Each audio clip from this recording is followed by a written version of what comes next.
तो अभी हम केमिकल रिएक्शन एंड इक्वेशन के आगे फर्दर जो है उसको पढ़ेंगे। और फर्स्ट ऑफ ऑल ये जो क्लासेस हैं ये कोई मतलब आप सिविल मतलब जनरल कंपटीशन के लिए यूज़ कर सकते हैं। कोई बच्चा इससे पढ़े उनके लिए बेनिफिशियल नहीं है, क्योंकि ये थोड़ा ऊपर ऊपर बोला जाएगा। ठीक है, तो तो हमने पिछले क्लास में पढ़ा कि केमिकल रिएक्शन वैसे रिएक्शन होते हैं जिनको कि जो कि इरिवर्सिबल हैं। इट मीन्स कि जो वो प्रोडक्ट बन गया वो वापस से रिएक्टेंट नहीं बन सकता। और ये सारी डिस्कस हमने कर लिया था। अब आगे इसमें एक जो है कि लेट्स परफॉर्म सम एक्टिविटी। इस एक्टिविटी में बस दिखाया जा रहा है कि जब हम मैग्नीशियम के रिबन को जलाते हैं तब जो है मैग्नीशियम ऑक्साइड बनता है। और ये भी एक केमिकल रिएक्शन है, क्योंकि फिर हम मैग्नीशियम के ऑक्साइड को वापस से मैग्नीशियम जो है रिबन नहीं बना नहीं सकते। ठीक है, अब आगे बढ़ते हैं। बोल रहा you must have observe that magnesium river burn with a dazzling white flame. ठीक है, तो जब मैग्नीशियम रिबन को जलाएंगे तो डिजलिंग वाइट फ्लेम के साथ जलेगा और which and changes into white powder, और वाइट पाउडर में चेंज हो जाएगा। This powder is magnesium oxide, और इस पाउडर को मैग्नीशियम ऑक्साइड बोलते हैं। This is form due to reaction between magnesium and oxygen present in the air. ठीक है, तो मैग्नीशियम का तो रिबन लिए ही थे, और जो ऑक्सीजन प्रेजेंट है एयर में ये दोनों रिएक्ट करके मैग्नीशियम ऑक्साइड बनाते हैं। आगे देखते हैं कि फिर आगे दूसरा एक्सपेरिमेंट है। ठीक है, इस एक्सपेरिमेंट में अभी हम लोग पूरा एकदम डेप्थ में लाइन बाय लाइन ठीक है कर लेते हैं। Take a few zinc granule in a conical flask or test tube, add dilute hydrochloric acid और sulfuric acid to this ठीक है। फिर do you observe anything around the zinc granule? Touch the conical flame or test tube. Is there any change in temperature? From the three activity we can say that any of following observation help us to determine whether a chemical reaction take place. कोई भी कैसे हमें पता चलेगा कि chemical reaction take place हुआ कि नहीं हुआ? तो उसमें क्या है, change in state, change in colour, कुछ गैस निकलेगा, चेंज इन टेम्परेचर। चार मतलब जो भी आगे भी रिएक्शन हुआ, लाइक जो हमने देखा कि आयरन में जंग लगना, उसमें भी चेंज इन कलर तो हुआ, पहले कलर थोड़ा, और फिर चेंज इन स्टेट तो नहीं हुआ, लेकिन वहाँ चेंज इन कलर हम देख रहे हैं। बाकी चेंज इन स्टेट में देख सकते हैं जैसे कर्ड बनना, तो लिक्विड से सॉलिड में आया, स्टेट भी दिखा, चेंज इन हाँ चेंज इन स्टेट हुआ। कुछ गैस भी इवॉल्व होते हैं दही से, या फिर जो अल्कोहल बनाया गया, फर्मेंटेशन हुआ, उसमें तो गैस इवॉल्व करते हैं। ठीक है, तो कुछ न जो भी रिएक्शंस होंगे केमिकल रिएक्शन, उसके लिए ये चार इम्पॉर्टेंट चीज़ है कि या तो चेंज इन रिएक्शन होगा, या कलर में चेंज होगा, या गैस इवॉल्व होगा, या चेंज इन टेम्परेचर होगा। ठीक है, इसमें क्या है कि जब हम डाइल्यूट सल्फ्यूरिक एसिड में जिंक के ग्रैनुअल्स को डालते हैं तो H2 गैस इवॉल्व होता है।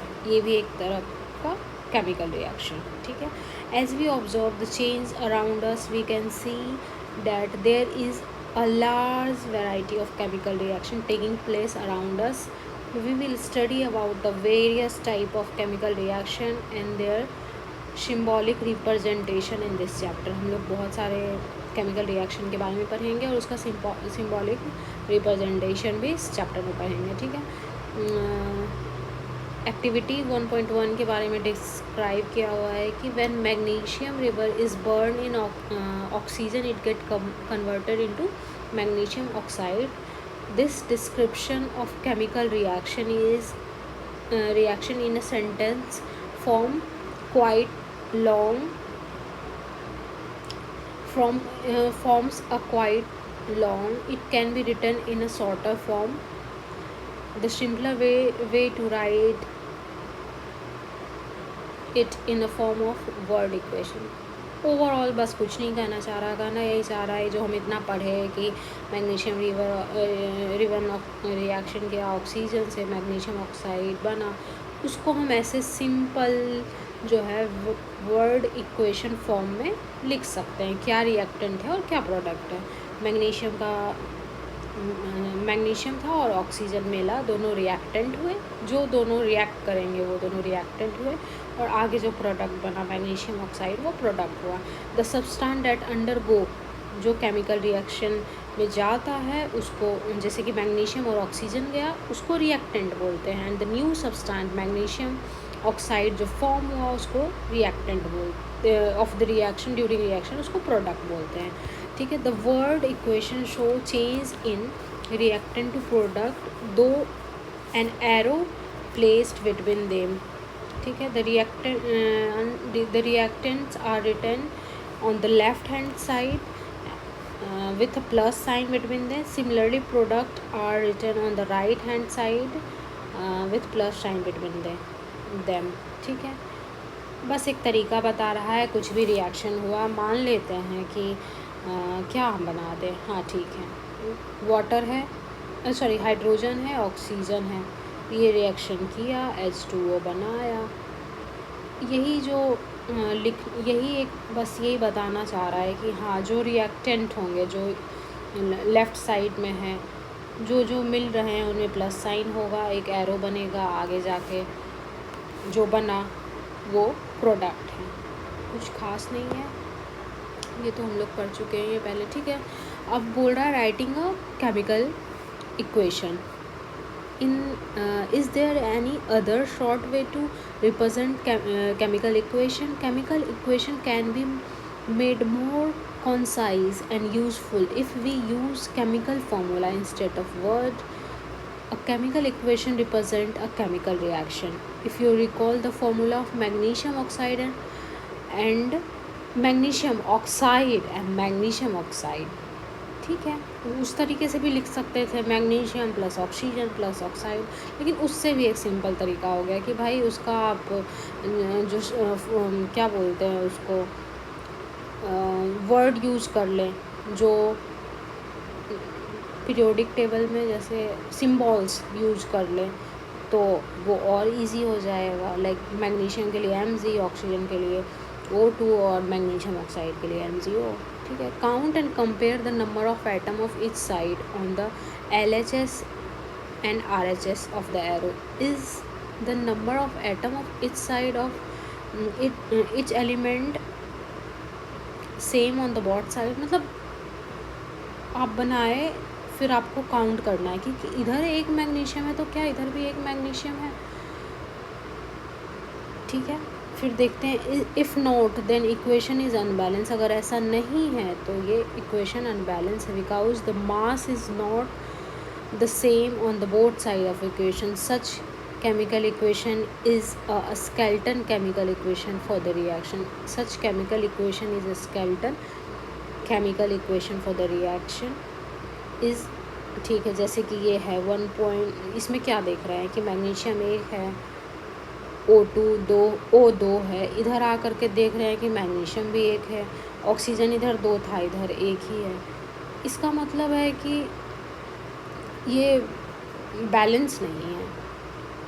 ये जो बैलेंस नहीं होगा उसको स्केलेटन केमिकल इक्वेशन बोलेंगे, और ये जो एग्जाम्पल में दिया हुआ इक्वेशन 1.2 है वो स्केलेटन केमिकल इक्वेशन है फ्रॉम मैग्नीशियम ऑक्साइड। ठीक है।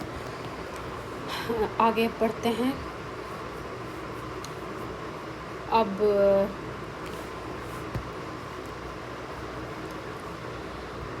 बैलेंस करने के लिए बताएगा कि कैसे हम लोग केमिकल इक्वेशन को बैलेंस करेंगे। Recall the law of conservation of mass. हम लोग ऐसा जानते हैं कि law of conservation of mass क्या होता है कि मास जो है ना ही क्रिएट कर सकते हैं ना डिस्ट्रॉय कर सकते हैं, जो कि क्लास 9th में पढ़ा गया है। ठीक है। तो mass neither be created nor be destroyed in chemical reaction. That is the total mass present in the product of chemical reaction has to be equal to the total mass of element present in the reactant. इसका मतलब है कि जितना reactant में मास होगा उतना जो है प्रोडक्ट में भी मास होना चाहिए, दोनों बराबर होना चाहिए, क्योंकि रिएक्शन के दौरान कोई भी मास जो है वो डिस्ट्रॉय नहीं होता और ना ही एक्स्ट्रा बनता है। जैसा हम लोग ऊपर देखे हैं कि ऊपर इक्वेशन बैलेंस्ड नहीं था, ऑक्सीजन 2 था, फिर भी प्रोडक्ट में एक ही ऑक्सीजन हो रहा था। इसका मतलब कि अब हमें सिखाया जाएगा कि हम कैसे बैलेंस करेंगे, क्योंकि मास तो कभी डिस्ट्रॉय नहीं होता रिएक्शन के दौरान। ठीक है, तो फिर आगे बढ़ते हैं। In other words the total number of atom of each element remain same before total number of element of each element remain the same before and after a chemical reaction.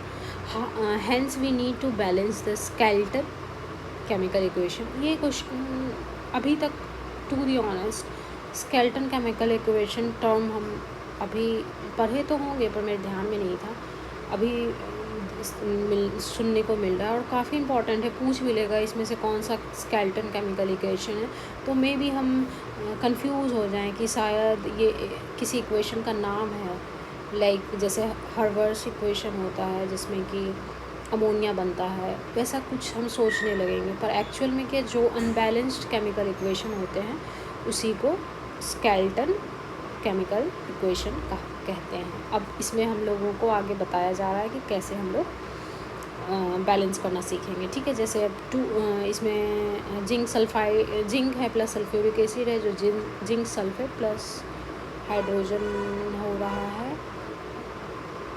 अब हम जो है एबव वर्ड इक्वेशन में भी represent in following chemical equation, just like कि zinc का symbol क्या है Zn, सल्फ्यूरिक एसिड का H2SO4, आगे जाके बना जिंक सल्फेट और हाइड्रोजन। अब यहाँ देखते हैं कि क्या केमिकल इक्वेशन बैलेंस्ड है। तो ये तो देखने से लग रहा है कि इधर भी एक जिंक है, इधर भी एक जिंक है, इधर सल्फ़र एक था, इधर भी सल्फ़र एक है, ऑक्सीजन, मतलब ये इक्वेशन जो है बैलेंस्ड है और ये स्केल्टन केमिकल इक्वेशन नहीं है। ठीक है, let's examine the number of atom of different element on both side. और देख लीजिए जिंक इधर एक था, ये मतलब बैलेंस्ड है। ठीक है, as the number of atom of each element is same on both side of arrow, तो ये बैलेंस केमिकल इक्वेशन है। Let's try to balance the following chemical equation. अब कुछ एग्जांपल है इसको बैलेंस करने का के लिए बोल रहा है कि कैसे, चलिए बैलेंस करने का कोशिश करते हैं विद एग्जांपल। जैसे आयरन है, फिर H2O है, फिर आयरन जो है वो वाटर के साथ रिएक्ट कर करके Fe3O4 और H2 बना रहा है। तो इसमें कैसे बैलेंस करना सीखेंगे। इसमें बैलेंस के लिए बताया हुआ है कि जैसे आयरन जो है LHS में एक था, प्रोडक्ट में 3 है, हाइड्रोजन 2 था, इधर 2 है, ऑक्सीजन 1 था, इधर 4 हो गया। अब स्टेप 3 में जो है it is often convenient to start the balancing with the compound that contain maximum number of atom। तो ठीक है, जब भी आप बैलेंस करना स्टार्ट करेंगे तो आपके लिए फर्स्ट स्टेप ये होना चाहिए कि जिसमें सबसे ज़्यादा एटम हो उसको बैलेंस करते हैं। It may be in reactant और मे बी इन, वो किसी भी साइड हो, रिएक्टेंट हो या प्रोडक्ट्स की तरफ हो, लेकिन जिसमें सबसे ज़्यादा एटम्स हो उनको सबसे फर्स्ट हम लोग बैलेंस करने का कोशिश करेंगे। In that compound select the element which has maximum number of atom using this criteria, as we select Fe3O4 ferric oxide, शायद ferric oxide ही बोलेंगे, and the element oxygen in it. There are 4 oxygen atom on RHS and only 1 in LHS। अब हम इसमें देख रहे हैं कि oxygen का एटम 4 है, तो सबसे ज़्यादा यही है। चलो इसी को पहले बैलेंस करते हैं। इसमें दिख रहा है कि जो लेफ़्ट हैंड साइड है उधर एक ही है, लेकिन प्रोडक्ट में जो है 4 है। तो अब क्या कर सकते हैं, इधर भी 4 से मल्टीप्लाई करना पड़ेगा।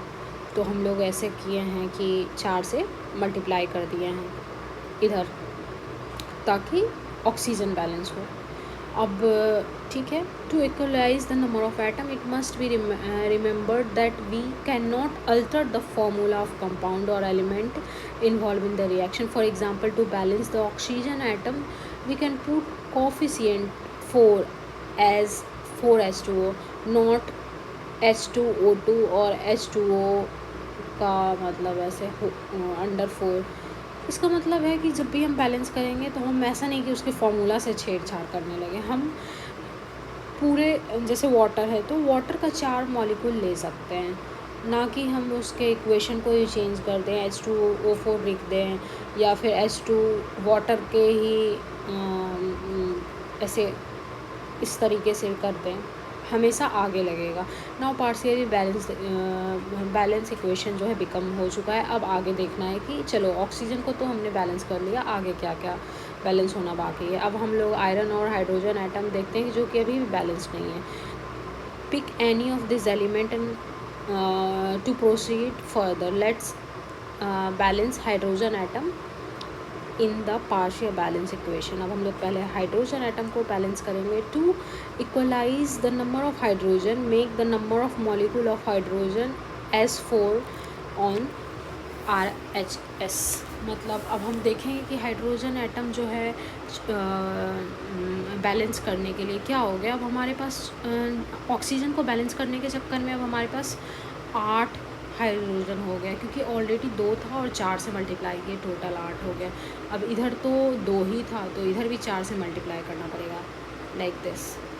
इधर के इस साइड के जो है हाइड्रोजन को 8 हुआ है तो चलो ठीक है, इधर भी 8 कर दिए। ओके, अब आगे देखते हैं।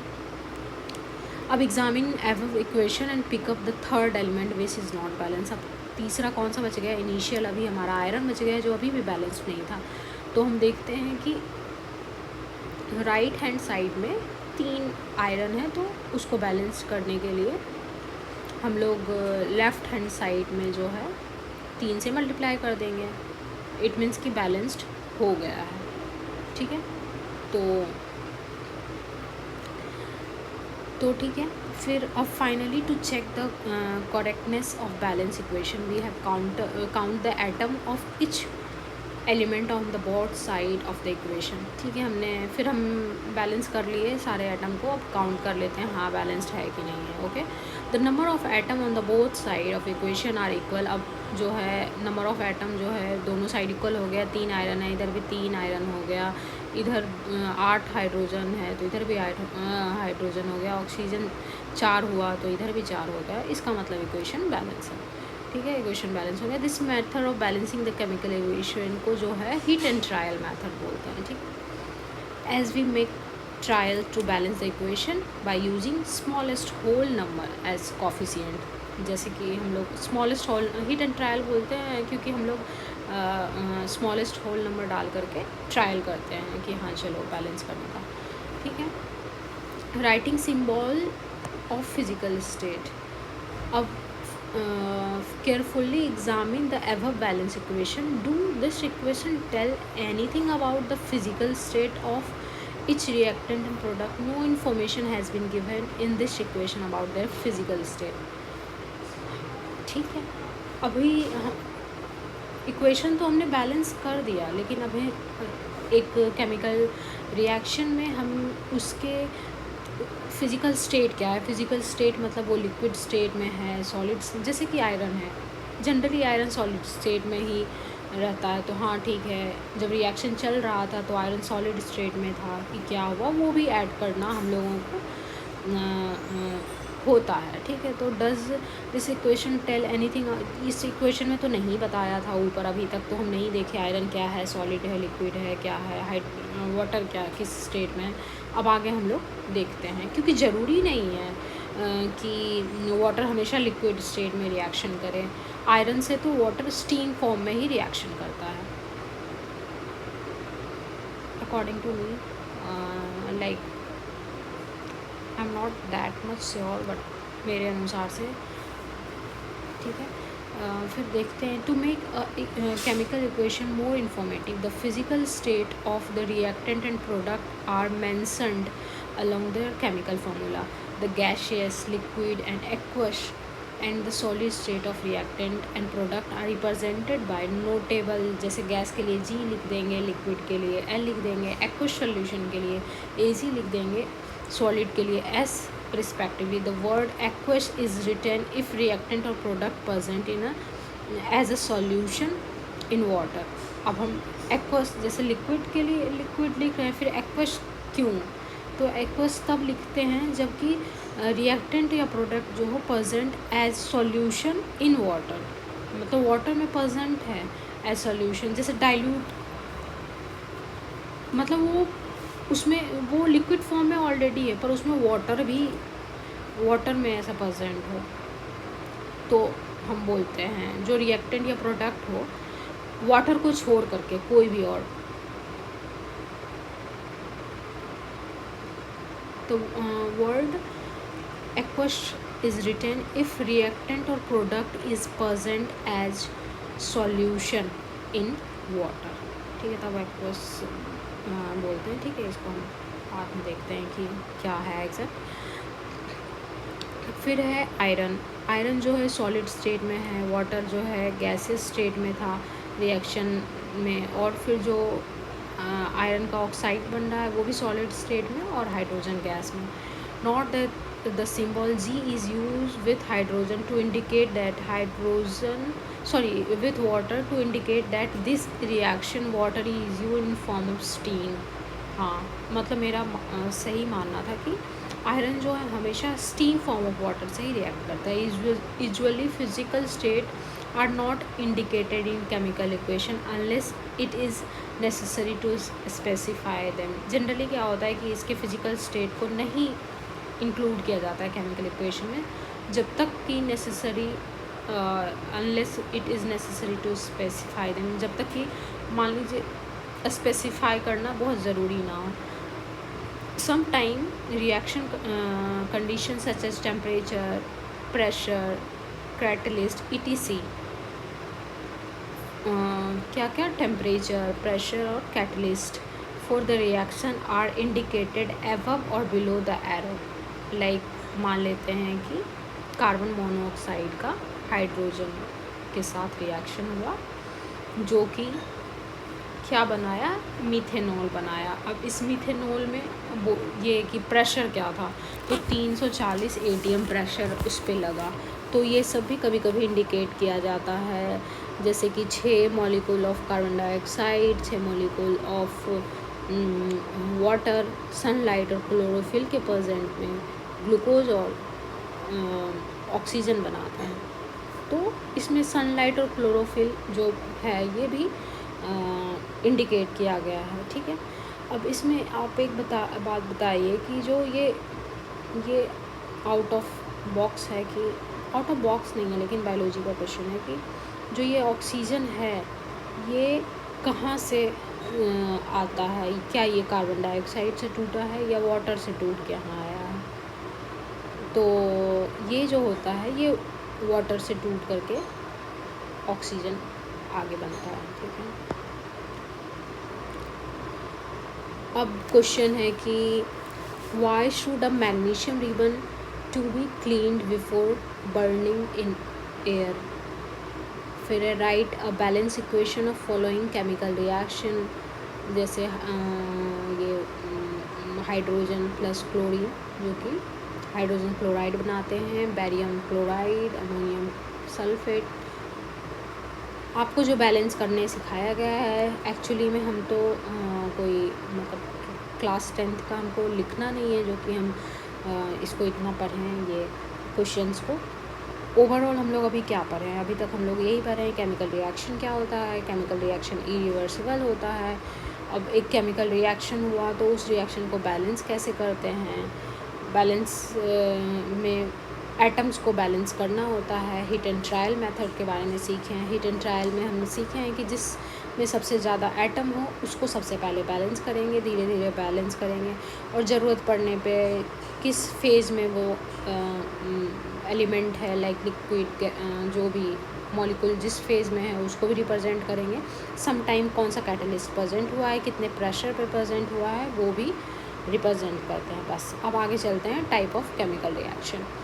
We have learned in class 9 during chemical reaction atom of one element do not change into those of another element, nor do atoms disappear from the mixture or appears from air vents. Actually chemical reaction involve the breaking and making of bond between atom to produce new product। बहुत बड़ी बात है कि chemical reaction में जो है atom of one element do not change into another element. ये कहना ये चाह रहा है कि हाइड्रोजन और ऑक्सीजन को जब मिलाते हैं, ठीक है, तो हम वाटर बना। इसमें ऐसा नहीं होगा कि हाइड्रोजन का एटम जो है टूट कर करके ऑक्सीजन का एटम बन जाएगा, नहीं। यहाँ पे मतलब केमिकल रिएक्शन में जो एटम्स के बीच में बॉन्ड है वो टूटता है, और वो बॉन्ड टूट के वो किसी और से जुड़ जाते हैं। एटम नहीं टूटता है कि एक एटम जो है निकल के, जैसे मान लेते हैं मतलब H2 है, अब इसका एक एटम टूट करके ऑक्सीजन के में मिल जाए, ऐसा नहीं होता है। इनके बीच का जो बॉन्ड होता है वो टूटता है और ये लोग एक दूसरे से रिएक्शन करते हैं, ठीक है। बोल रहा है nor do the atom disappear from the mixture. Mixture से ना ही ऐसा होगा कि एटम डिसअपेयर हो जाएगा या फिर कहीं से आ जाएगा। ये बहुत बड़ी बात है। इसका मतलब है कि केमिकल रिएक्शन में एटम पार्टिसिपेट नहीं कर रहा है, मतलब एटम टूट नहीं रहा है। एक जो भी टूटते हैं बॉन्ड टूटते हैं और नया बॉन्ड बना करके नया एलिमेंट बनता है, ठीक है। Actually chemical reaction involve breaking and making a bond between the atom to produce new substance, okay, that's all. अब हम लोग you will study the type of bonds formed between atom in chapter 3 and form हम लोग पढ़ेंगे। अभी आगे देखते हैं टाइप ऑफ रिएक्शन कितने प्रकार के होते हैं। उसमें से सबसे पहले है कम्बिनेशन रिएक्शन। कम्बिनेशन रिएक्शन ये हो गया कि लाइक कोई भी H2 प्लस O आगे जा कर के H2O बना दिया, तो ये क्या हो गया, कंबाइन हो रहा है, तो ये कम्बिनेशन रिएक्शन होगा, ठीक है। इसमें है जैसे एग्जांपल दिया हुआ है कि take a small amount of calcium oxide और क्विक लाइम। कैल्शियम ऑक्साइड को एक क्विक लाइम बोलते हैं, ये भी आपको याद रहना चाहिए। क्या होता है, CaO, okay. Slowly add water to this, touch the beaker as soon, do you feel any change in temperature, ठीक है। Formation of slaked lime, CaO जब बनता, CaO प्लस H2O जो है वो मिलता है तो क्या बना जाता है, CaOH का होल 2, ये दिस वन, ठीक है, ये बनता है, ठीक है। सेक्ड लाइन बनता है। पूछ रहा है कि क्या कुछ टेम्परेचर में डिफरेंस दिखा था और ये आपको याद होना चाहिए कि क्विक लाइम किसको बोलते हैं, CaO को बोलते हैं। सेक्ड लाइम किसको बोलते हैं, तो वो CaOH का होल ट्वाइस को बोलते हैं, ठीक है। ओके, आगे पढ़ते हैं। और एक चीज़ और आपको आप कभी कभी आता है कि जो बोला जाता है कि जब हम दीवार को पेंट करते हैं तो कुछ टाइम के बाद वो इन्वायरमेंट से रिएक्शन करके वाइट हो जाता है, उसमें क्या रहता है, तो कंफ्यूज हो सकता है कि लोग कि क्विक लाइम होता है या सेक्ड लाइम होता है। तो वो होता है सेक्ड लाइम। जो सेक्ड लाइम होता है वो फिर फर्दर सेक्ड लाइम जो है वो फर्दर फिर कार्बन डाइऑक्साइड से रिएक्शन करता है और कैल्शियम कार्बोनेट बनाता है, जिसकी वजह से और ज़्यादा वाइट अपीयर होता है दीवार बाद में। स्टार्टिंग में जब आप पेंट करेंगे तो उतना उजला नहीं दिखेगा, बाद में दिखेगा वो रिएक्शन करके, ठीक है। In this reaction calcium oxide and water combine to form a single product calcium oxide, ठीक है। दो चीज़ मिलके कंबाइन होकर एक सिंगल प्रोडक्ट बना रहा है, that's combination reaction। such reaction in which single product is formed, ठीक है, सिंगल प्रोडक्ट फॉर्म हो रहा है from two or more reactant is known as combination reaction। That simple कि combination reaction में two or more reactants जो है एक दूसरे को combine करके एक सिंगल प्रोडक्ट बना रहे हैं, यही हो गया combination reaction, ठीक है। अब हम लोग देखते हैं कि a solution of sagged lime produced by a reaction 1.13 used from whitewashing wall, calcium hydroxide reacts slowly with carbon dioxide in air to form a thin layer of calcium carbonate on the wall। यही हम बताना चाहते थे। और हम लोग do you no वाला section cover करेंगे, क्वेश्चन वाला नहीं करेंगे, ठीक है। क्योंकि इससे क्वेश्चन आ सकता है, पर वो तो एक आंसर राइटिंग टाइप हो गया। हमें 12th या 10th का कोई एग्ज़ाम बोर्ड पेपर नहीं देना है इसको, नहीं तो बहुत टाइम लगेगा। फिर calcium oxide react slowly with carbon dioxide. इसमें देख लीजिए कैल्शियम ऑक्साइड है, ये क्वेश्चन पूछा गया है, घटना चक्र में है जो, या फिर कहीं भी मैंने पढ़ा है जहाँ पे कि मैंने आंसर कैल्शियम ऑक्साइड लगाया था, पर ये कैल्शियम हाइड्रोक्साइड है, सेक्ट लाइम है।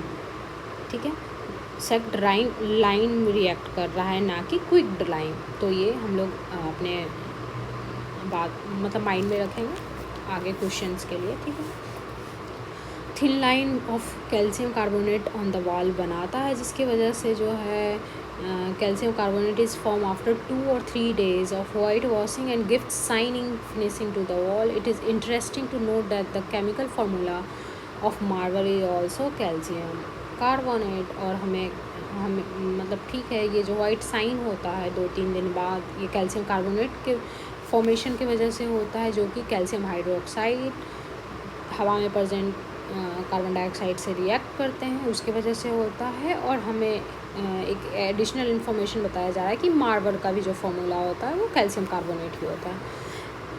Let us discuss some more important combination reaction. ठीक है, और ये क्वेश्चन पूछा गया है बिहार दरोगा के मेंस में, ये क्वेश्चन आया हुआ था कि कौन सा एग्जैक्ट सेम यही उठाया हुआ था, ये कौन सा रिएक्शन है, कॉम्बिनेशन रिएक्शन है।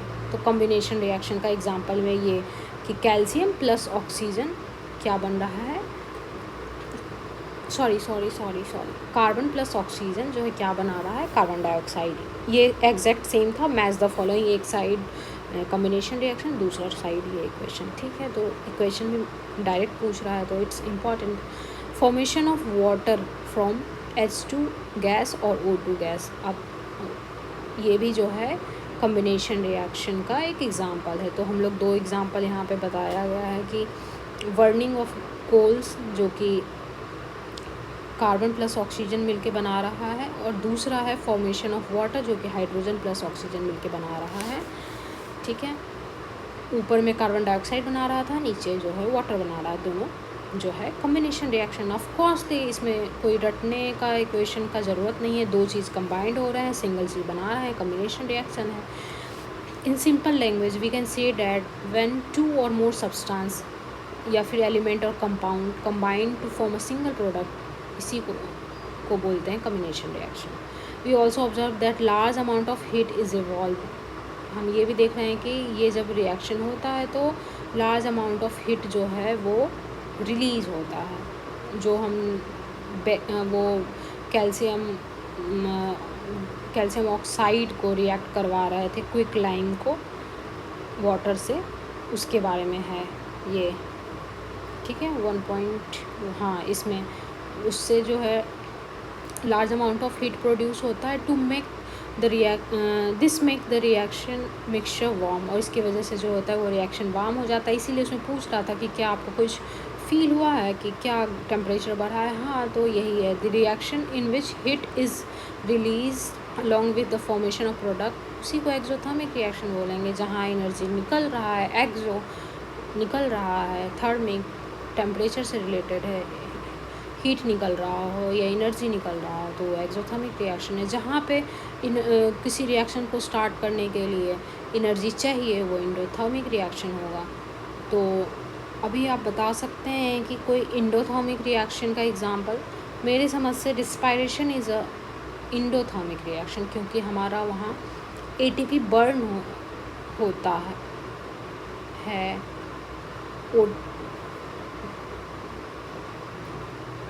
ठीक है, हम उसको कंफर्म करके बताएंगे मेरे अनुसार से। ठीक है, other example of exothermic reaction क्या क्या होता है, बर्निंग ऑफ नेचुरल गैसेस। हाँ, नेचुरल गैसेस को बर्न कर रहे हैं तभी, लाइक LPG हो गया, CNG हो गया, ये सब इनके बर्न करने से एनर्जी मिलता है, तभी तो हम उसको यूज कर रहे हैं। तो ये भी एक्सोथर्मिक रिएक्शन का एग्जांपल है। Do you know that respiration is an exothermic, exactly, thank god. ठीक है, तो रिस्पायरेशन जो है एक्सोथर्मिक प्रोसेस है। We all know that we need energy to stay alive, We need this energy from the food we eat. During digestion, the food break down into simple substance. For example, rice, potato, and the bread content carbohydrate. ये हम लोगों को ज़िंदा रहने के लिए energy चाहिए, और वो एनर्जी हमें फूड से मिलता है. डाइजेशन के दौरान जो भी फूड हम खाते हैं उसको सिंपलर सब्सटेंस में टूटता है. लाइक राइस, पोटैटो या ब्रेड जो है उसमें कार्बोहाइड्रेट होता है. This carbohydrate are break down to form glucose, और ये जो है टूट के फिर ग्लूकोज में बनता है. This glucose combined with oxygen in cell in our body and provide energy. अच्छा, हम गलत बता रहे थे. ये रिस्पायरेशन भी जो है वो जो हो गया वो एक्सोथर्मिक हो गया रिएक्शन. ठीक है, क्योंकि जो है इससे भी एनर्जी मिलता है. फूड वगैरह जो है वो ग्लूकोज जो है कंबाइन करता है ऑक्सीजन से, जिसमें कि जिससे हमारा बॉडी जो है वो एनर्जी प्रोड्यूस करता है. This special name of reaction is respiration, इसको बोलते हैं. ठीक है, अब सॉरी फॉर डैट कि हम इंडोथर्मिक में बता रहे थे, पर ये एक्सोथर्मिक रिएक्शन है. फिर जो है ग्लूकोज देख रहे हैं, वो ऑक्सीजन ले रहे हैं, और ये देखिए कार्बन डाइऑक्साइड निकला, वाटर निकला, और कुछ एनर्जी निकला, जिससे कि हम जो है जी रहे हैं, स्टे अलाइव हैं एनर्जी की वजह से. The decomposition of vegetable matter into compost is also an example of exothermic reaction. ठीक है, जो वेजिटेबल्स होते हैं मैटर, वो भी कंपोस्ट हो जाते हैं, निसर गल गए. ये भी जो है एक्सोथर्मिक रिएक्शन का एक एग्ज़ाम्पल है. डिकम्पोजिशन, टूटना.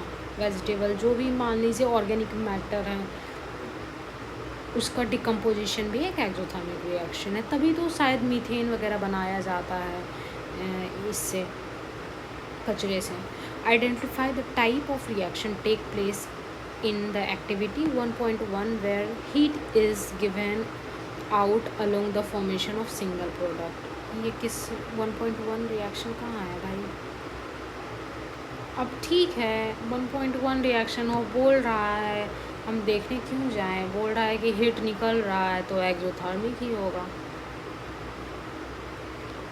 ठीक है, अब आ गया दूसरा टाइप. वो अभी हम कम्बिनेशन पढ़े थे, अब डिकम्पोजिशन पढ़ेंगे. डिकम्पोजिशन मतलब ही टूटना हुआ. कुछ भी चीज़ जो है एक सिंगल प्रोडक्ट होगा, वो टूट करके दो में टूट जाए या 3 में टूट जाए. ठीक है, अभी इसमें एग्जांपल है फेरस सल्फेट का, जो कि ferric oxide plus sulphur dioxide plus sulphur trioxide में जो है वो टूट रहा है, तो डिकम्पोजिशन रिएक्शन है. बस अब ये सब हम नहीं कर रहे हैं क्योंकि बहुत टाइम लग जाएगा. बस यही सेम चीज़ है कि फेरस सल्फेट जो है उसको हीट के प्रेजेंस में फेरिक ऑक्साइड और सल्फ़र डाइऑक्साइड और सल्फ़र ट्राइऑक्साइड में टूट रहा है. एक कंपाउंड 3 कंपाउंड बन रहा है. इसका मतलब कि डिकम्पोजिशन हो रहा है, एज कि नाम से ही पता चल रहा है. In this reaction you will observe that the single reactant, ठीक है, एक सिंगल रिएक्टेंट ब्रेक डाउन हो रहा है into simple product. This decomposition reaction, इसी को डिकम्पोजिशन रिएक्शन बोलते हैं. जैसे कि फेरस सल्फेट जो कि होता है FeSO4 7H2O, loose water when heated and the colour of crystal change. ठीक है, कलर भी चेंज होगा. ये तो हम आगे पढ़ ही चुके हैं कि 4 सिम्टम्स होते हैं. केमिकल रिएक्शन अगर हो रहा है तो क्या कलर चेंज होगा, स्टेट चेंज हो जाएगा, टेम्परेचर चेंज हो जाएगा, और एक कुछ था. ठीक है, this it is then decompose into ferric oxide F2O3, sulfur dioxide and sulfur trioxide. Ferric oxide is a solid while SO2 और SO3 जो है गैस है. ठीक है, decomposition of calcium carbonate into calcium oxide and carbon dioxide on heating is important decomposition reaction used in various industry.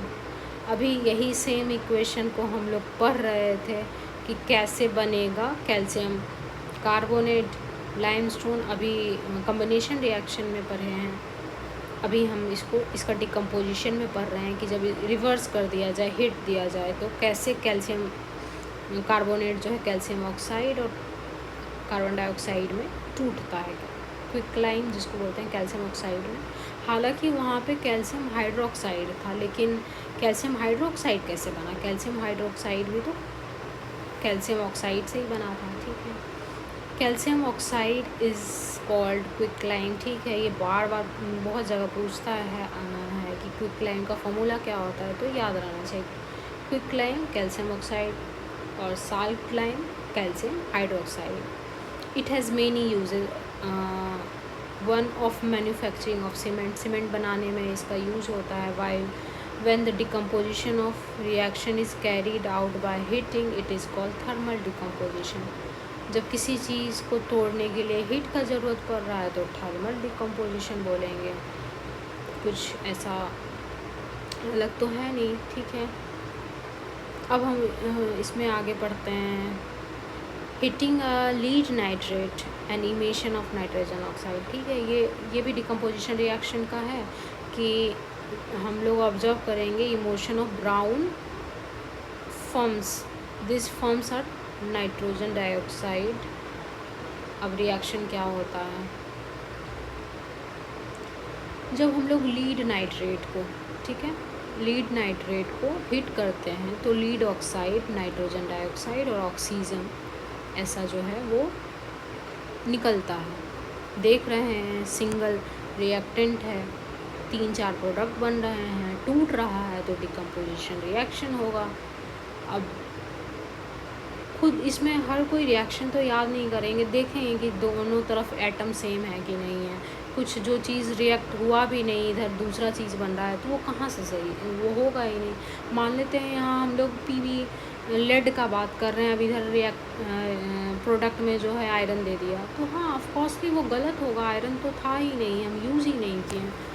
तो questions आते हैं कि हाँ कौन सा इक्वेशन सही है, कौन सा गलत है, तो आप खुद देखिएगा कि हाँ जो नंबर ऑफ़ एटम रिएक्टेंट में है वही नंबर ऑफ़ प्रोडक्ट में है, कुछ एक्स्ट्रा एलिमेंट तो नहीं आ रहा। ये सब पे ध्यान दीजिएगा और आप ऐसे में क्वेश्चन को एलिमिनेट कर सकते हैं। अब फिर से देखिए कि let's perform some more decomposition reaction as given. Take a plastic mug. ठीक है, प्लास्टिक मग लेने के लिए बोल रहा है, उसमें 2 छेद करिए, fit rubber stopper at this hole, insert carbon electrode in this rubber stopper as shown.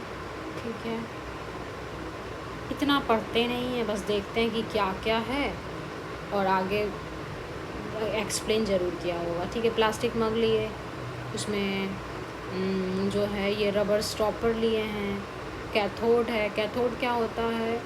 Cathode जो होता है वो निगेटिव होता है, जबकि हम लोग कैटायन पढ़ते हैं वो पॉजिटिव होता है केमिस्ट्री में, और एनोड जो होता है पॉजिटिव होता है। ठीक है, स्विच हो गया, बैटरी है, ग्रेफाइट रॉड है, वाटर है, हाइड्रोजन है, ऑक्सीजन है, टेस्ट ट्यूब है। देखते हैं आगे क्या हो रहा है रिएक्शन,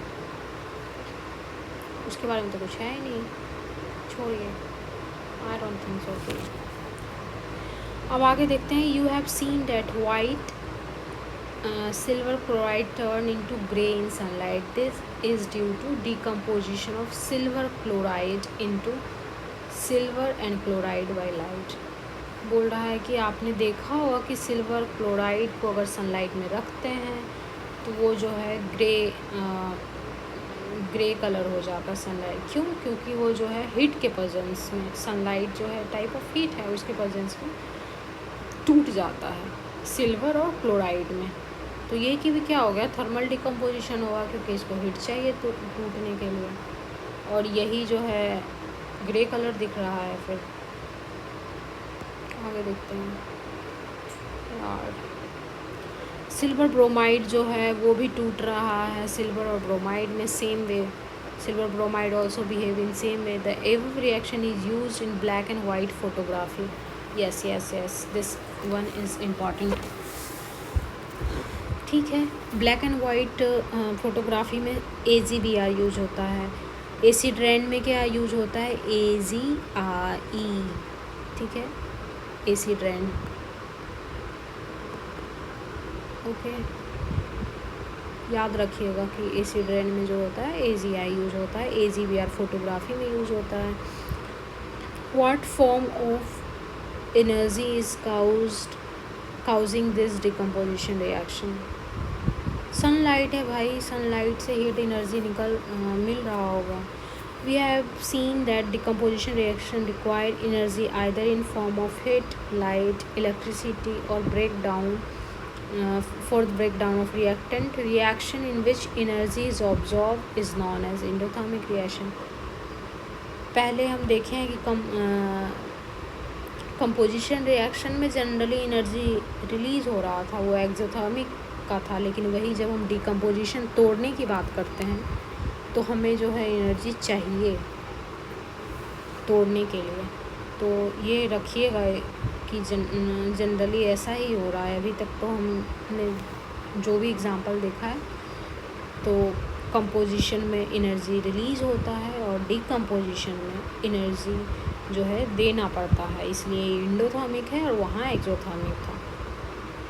ओके, अभी और कितने पेज हैं? ठीक है, इट्स 3 पेज ऑनली। ठीक है, फिर ये एक्टिविटी करने के लिए बोल रहा है, इस पे हम लोग नहीं ध्यान देंगे। अब आगे रिएक्शन में देखते हैं। तीसरा है डिस्प्लेसमेंट रिएक्शन। डिस्प्लेसमेंट रिएक्शन क्या हो गया? डिस्प्लेसमेंट, किसी के प्लेस को हटा के खुद प्लेस लेना, इट्स डिस्प्लेसमेंट। ओके, अब इसमें देख लेते हैं। आयरन रड है, कॉपर सल्फेट सॉल्यूशन है, थ्रेड है, टेस्ट ट्यूब है, स्टैंड है।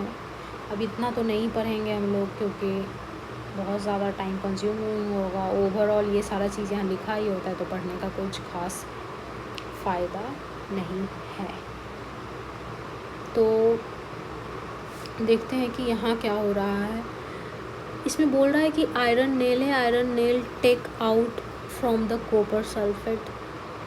कॉपर सल्फेट सॉल्यूशन है, टेस्ट ट्यूब में। ठीक है, देखते हैं क्या हो रहा है। ये कौन सा रिएक्शन पे आ गए? हमने कंपोजिशन पढ़ लिया जिसमें मिल के एक बन रहा है, डिकम्पोजिशन जिसमें टूट रहा है। अब डिस्प्लेसमेंट पे आए हैं। ठीक है, why does the iron nail become brownish in colour and blue colour of copper sulphate solution faded? अब पूछ रहा है कि जो कॉपर सल्फेट होता है ब्लू कलर का होता है, जब ये रिएक्शन हुआ तो आयरन जो है वो ब्राउनिश कलर में क्यों बन गया और जो ब्लू कॉपर सल्फेट का कलर था वो फेड क्यों हो गया, मतलब कम क्यों हो गया?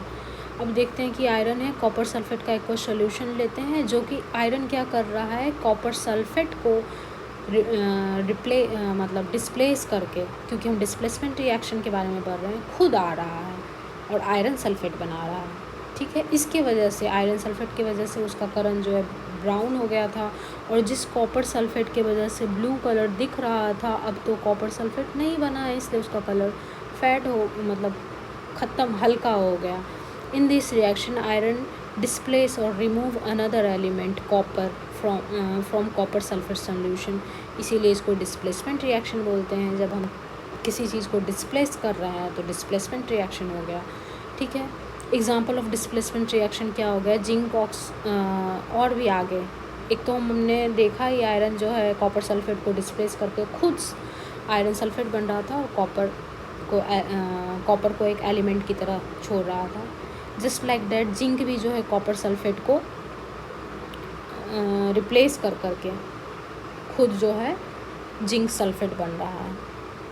अब है ये लेड, इसमें भी देख रहे हैं कि ये भी लेड भी जो है कॉपर को डिस्प्लेस कर रहा है और कॉपर एक सॉलिड की तरह निकल रहा है और लेड क्लोराइड बन रहा है।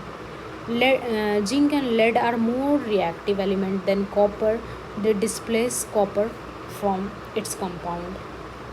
ओवरऑल द थिंग इज़ कि जो एलिमेंट ज़्यादा रिएक्टिव होगा उस कम रिएक्टिव वाले एलिमेंट को डिस्प्लेस करके उसके जगह पे खुद आ जाएगा।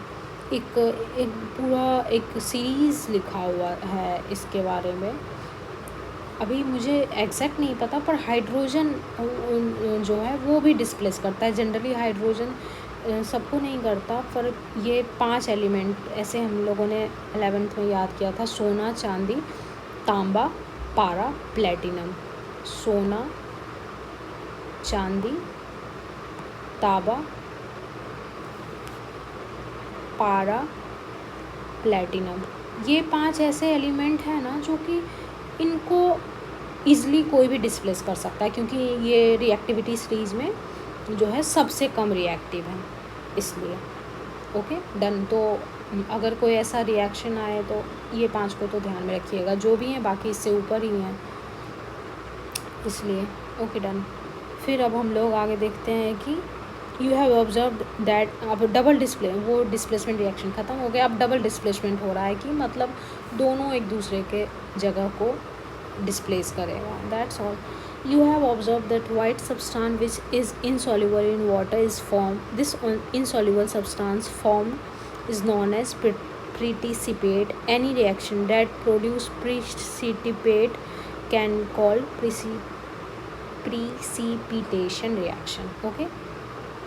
जिसमें कुछ जम गया, वाइट मतलब ये जो रिएक्शन है इसको जब हम करते हैं तो देखते हैं कि कुछ नीचे जम गया है, तो जो भी ऐसा कुछ जम जाएगा उसको प्रिसिपिटेशन रिएक्शन बोलेंगे। ओके, प्रिसिपिटेशन मतलब ही जमना होता है, ठीक है। इसमें क्या डबल डिस्प्लेसमेंट क्यों बोल रहे हैं, क्योंकि देखिए यहाँ जो सोडियम है, सोडियम सल्फेट, वो बेरियम क्लोराइड का जगह लेके खुद NaCl बन गया, और जो बेरियम क्लोराइड था वो बेरियम सल्फेट बन गया। दोनों जो है एक दूसरे को डिस्प्लेस किया, इसीलिए डबल डिस्प्लेसमेंट रिएक्शन है। ये भी इक्वेशन लिखा हुआ था, और इधर बिहार SI के मेंस के पेपर में, और इधर कि आप ऐसे अरेंज कीजिए। तो हमने 4 टाइप ऑफ रिएक्शन पढ़ा। कंपोजिशन मतलब वही हुआ जो कि 2 रिएक्टेंट एक दूसरे से मिल करके एक प्रोडक्ट बना रहे हों।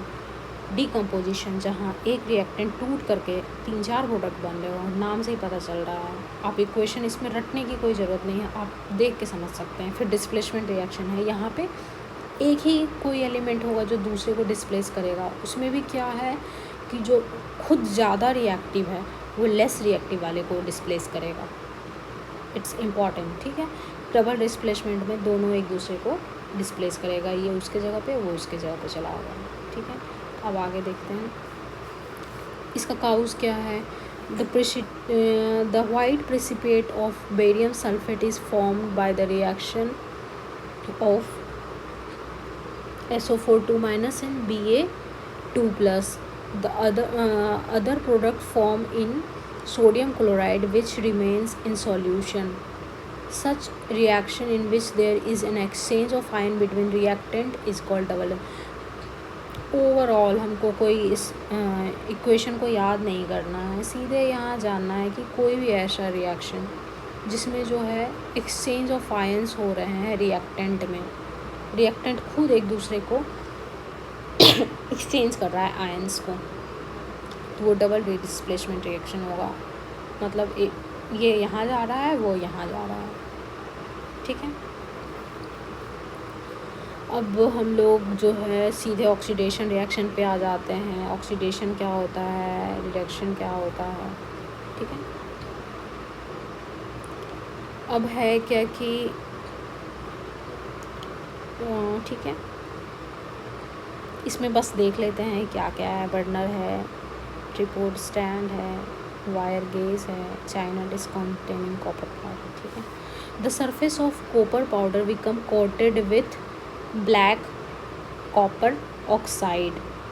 Why this black substance is formed? This is because oxygen is added to copper and copper oxide form. क्योंकि कॉपर ऑक्साइड का कलर ब्लैक होता है, इसलिए ब्लैक सब्सटेंस बन गया। पहले कॉपर लिए, फिर ऑक्सीजन के प्रेजेंस में उसको हिट किए, जो कॉपर ऑक्साइड बना वो ब्लैक दिख रहा है। इसमें क्या हो गया, ये क्या रिएक्शन है, ऑक्सीडेशन क्या होता है। इन जनरल आप अपने माइंड में रखिए जिसमें कि ऑक्सीजन जुड़ रहा हो, ठीक है, तो वहाँ ऑक्सीडेशन हो रहा है। जहाँ से ऑक्सीजन टूट के निकल रहा है वहाँ रिडक्शन हो रहा है। मतलब ऑक्सीजन टूट के मान लेते हैं कि मान लेते हैं कि कैल्शियम कार्बोनेट था, अब ये कैल्शियम ऑक्साइड बन गया, प्लस में CO2 निकला, तो ये रिडक्शन हुआ क्योंकि इसका ऑक्सीजन कुछ पार्ट निकला। वही रिएक्शन ये उल्टा रहता, कैल्शियम ऑक्साइड रहता, प्लस में CO2 रहता, और फिर ये बन जाता कैल्शियम कार्बोनेट। तो ये जो है ऑक्सीडेशन होता कि कहीं ना कहीं ये ऑक्सीजन वाला पार्ट इसमें जुड़ रहा है, तो ये ऑक्सीडेशन हुआ। जस्ट लाइक डैट यहाँ जो कॉपर है, कॉपर के साथ ऑक्साइड मिल रहा है हीट के प्रेजेंस में, और ये जो है कॉपर ऑक्साइड बन रहा है, तो ये ऑक्सीडेशन हो रहा है। If hydrogen gas is passed over this heated metal the black coated, अच्छा ठीक है, जो ये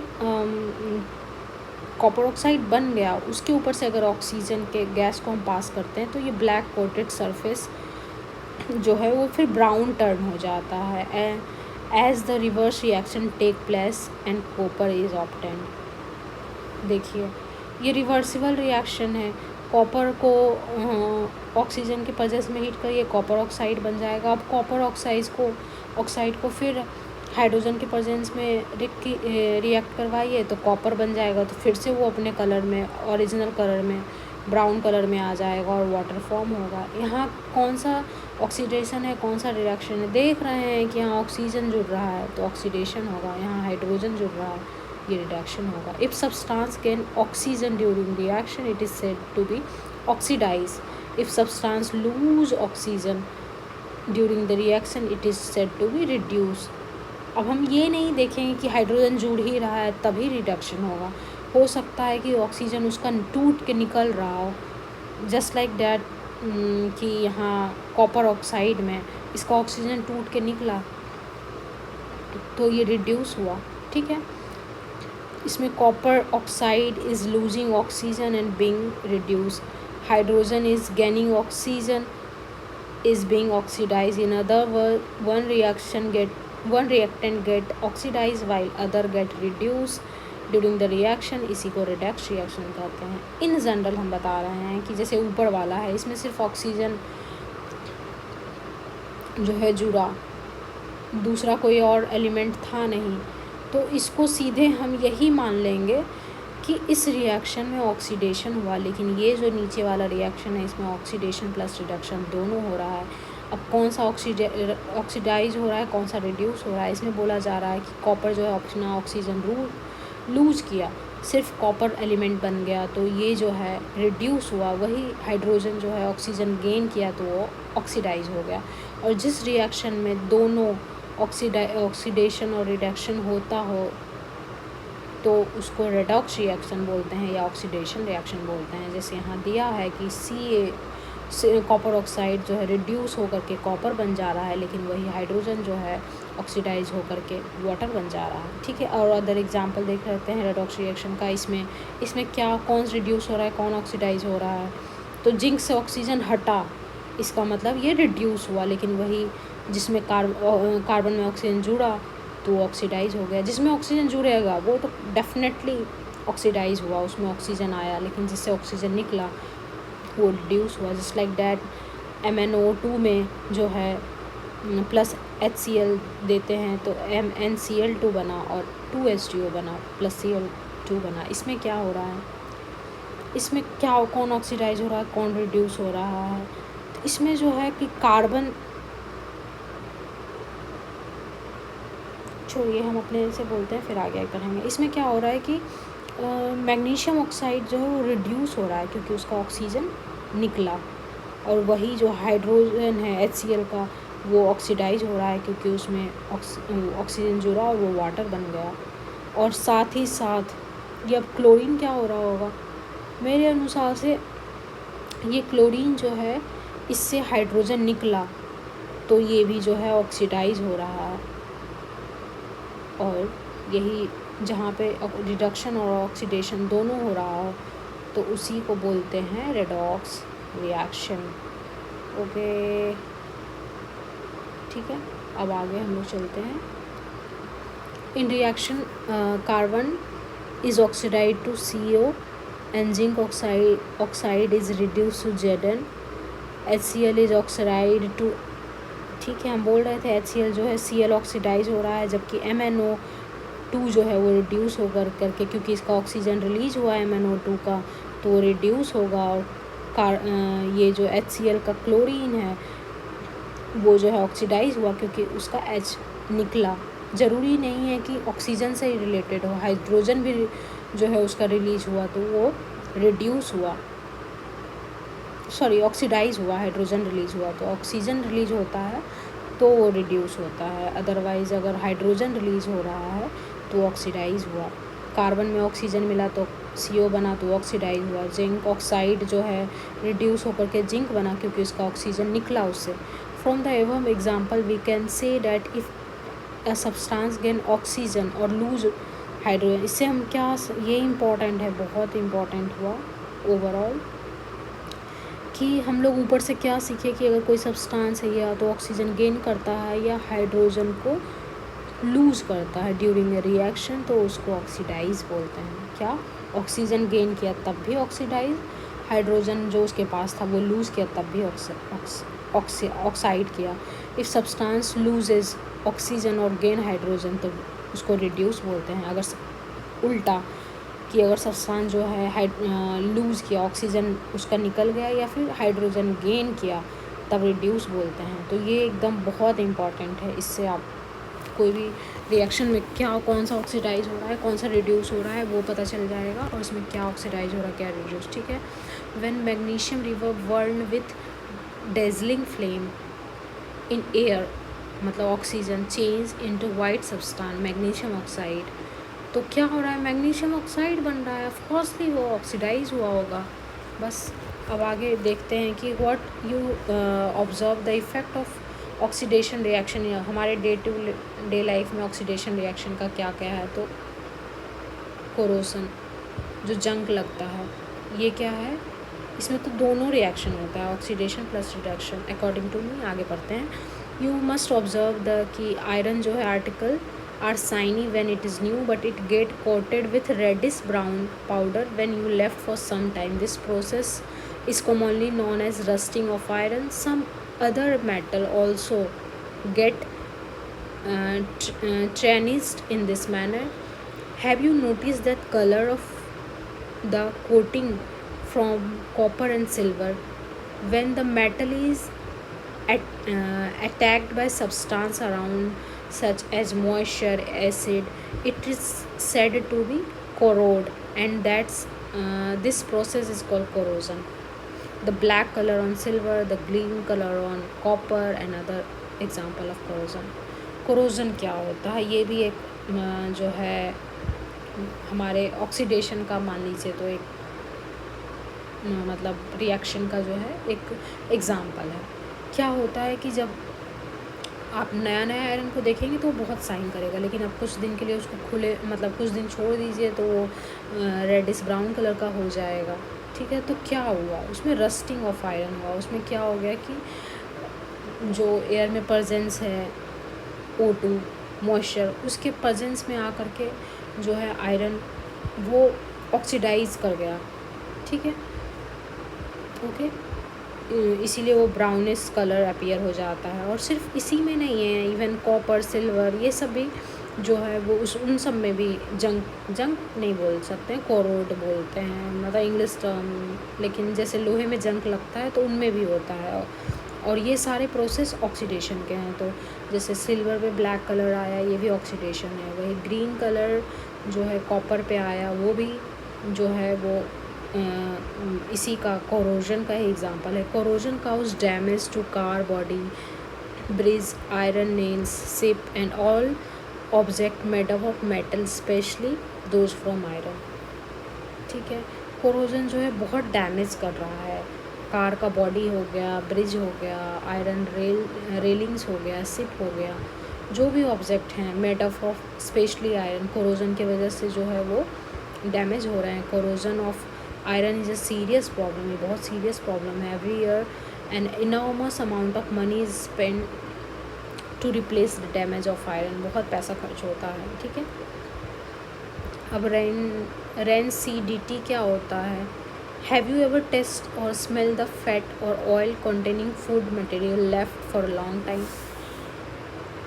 तो जो ऑयल वगैरह में ऑक्सीडेशन होता है ना, उसी को बोलते हैं रेंसिडिटी। और ये बहुत इंपॉर्टेंट है, बहुत क्वेश्चन पूछा जाता है, क्योंकि ये स्पेशली फैट या ऑयल का ऑक्सीडेशन होता है, इसी को रेंसिडिटी बोलते हैं। हैव यू एवर टेस्टेड, या स्मेल करते हैं खट्टापन आ जाता है, चाउमीन वाउमीन देख लें, या तेल ही रह गया कुछ ऐसा। व्हेन फैट और ऑयल ऑक्साइड दे बिकम, जब भी फैट या ऑयल जो है ऑक्साइड होते हैं, they become rancid and their smell taste change हो जाता है। Usually substance which prevent oxidation, ठीक है, antioxidant are added to food containing fat and. क्या होता है कि जब फैट या ऑयल को जो है ऑक्साइड होते हैं तो वो रैन एसिड बन जाते हैं, रैंसिड हो जाते हैं, रैंसिड एसिड नहीं रैंसिड, उसका स्मेल और टेस्ट दोनों चेंज हो जाता है। इसलिए क्या होता है कि जो है एंटीऑक्सीडेंट सब्सटेंस जो है फूड में मिलाया जाता है, लाइक चिप्स का पैकेट हो गया या कुछ भी वैसा ऑयली फूड में, ताकि वो ऑक्सीडाइड नहीं हो। और फूड जो है वो टाइट कंटेनर में जो है, keeping food in tight container helps to slow down the oxidation. Tight container में फूड को रखें, ये भी ऑक्सीडेशन को कम करने में मदद, स्लो डाउन करने में मदद करता है। Do you know that the chips manufacture usually flows bag of chips with gas such as nitrogen to prevent the chips from getting oxide। तो जो चिप्स वगैरह हम खाते हैं उसमें कौन सा गैस होता है भाई, तो क्वेश्चन मिलेगा नाइट्रोजन होता है। क्यों? क्योंकि नाइट्रोजन लेस रिएक्टिव है, वो ऑक्सीजन रहता, ऑक्सीडाइड हो गया बस, ख़राब हो गया। नाइट्रोजन डालते हैं जो कि लेस रिएक्टिव होता है और वो चिप्स को ख़राब होने से बचाता है। दैट्स